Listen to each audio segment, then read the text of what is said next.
Olá pessoal, apesar do confinamento, eu quero te ensinar e tu já sabe como, né? Com alegria. Diga ok para mim.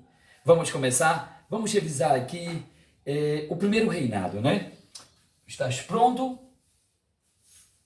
Então, aqui nós temos aqui uma representação da independência do Brasil e essa representação aqui mostra o nível de participação popular, ou seja, nenhuma.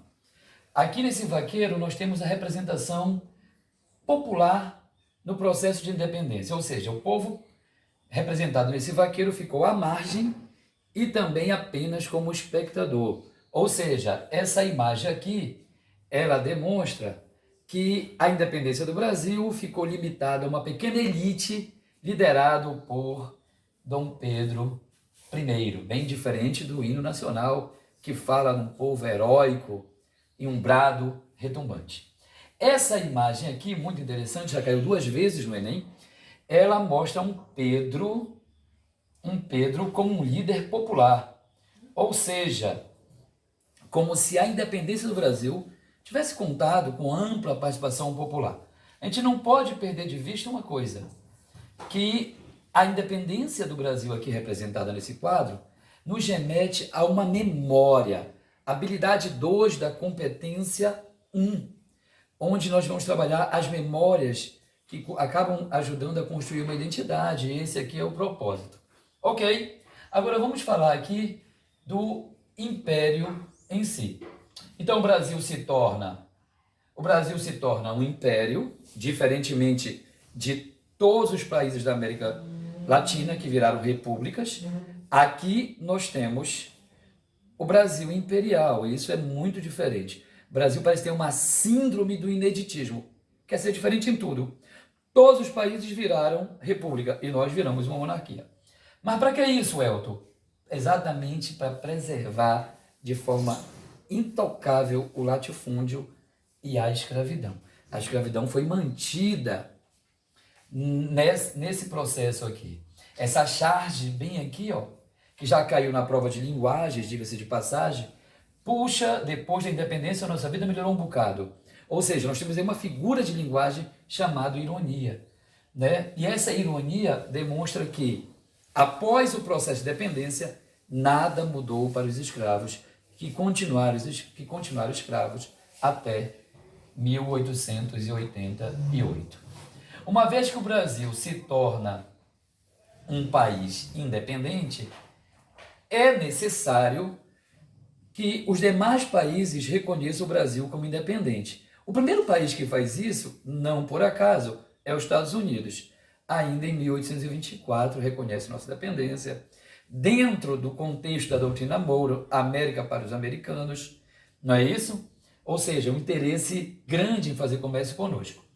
A Inglaterra vai reconhecer nossa independência para ampliar aqui os seus mercados consumidores.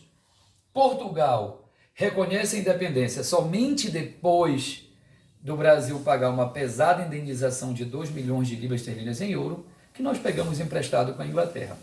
Os países latino-americanos simplesmente não reconheceram nossa independência, não tinham o Brasil como país independente e, na verdade, olhavam com muita desconfiança o Brasil, que talvez pudesse ser uma porta do recolonialismo espanhol no restante da América. Então o Brasil era visto pelos países latino-americanos com muita desconfiança. Então, o Brasil agora é um país independente e vai precisar trabalhar na sua Constituição. E a Constituição ela foi convocada por Dom Pedro em 1823. Só que nós temos alguns problemas aqui, porque essa Constituição de 1823, que foi capitaneada por José Bonifácio, ela trazia uma perspectiva liberal que limitava o poder do imperador Dom Pedro I. Ela também ficou conhecida como a Constituição da Mandioca, porque estabelecia a participação política de acordo com a quantidade de alqueires de mandioca, ou uma riqueza balizada por 150 alqueires de pés de mandioca. Isso era muita terra, portanto, limitava a participação política a uma pequena elite brasileira.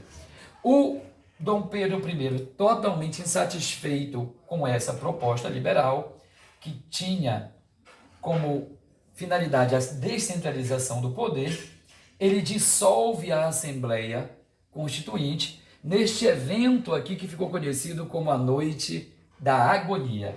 E, por fim, ele mesmo outorga uma Constituição, impondo ao povo brasileiro uma Constituição nada liberal, nada democrática. E a gente vai aqui, para finalizar essa revisão, observar alguns aspectos dessa Constituição. O primeiro aspecto é que ela é ímpar. Por quê? Porque ela tem 4 poderes. Todas as constituições do mundo têm 3 poderes: executivo, legislativo e judiciário. No entanto, a nossa Constituição, a do Pedro, imposta por ele, tem 4 poderes, e o 4º poder seria o poder moderador, que era de uso exclusivo do Pedro e que dava possibilidade a Dom Pedro de interferir nos demais poderes.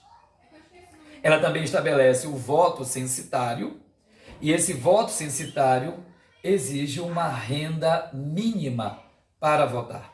Então, não é possível votar as camadas populares, porque não tinha essa renda mínima de 100 mil réis, de 400 mil réis, de 800 mil réis. A gente vai ver aí que era uma eleição em dois níveis, não é isso? Então, exigia uma renda mínima para o voto.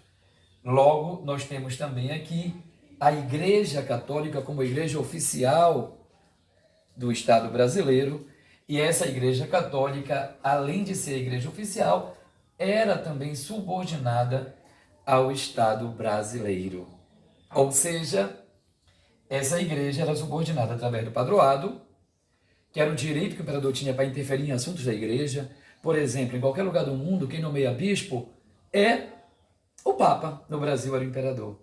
Bispo era um cargo de confiança, não do imperador, não do Papa, mas do imperador.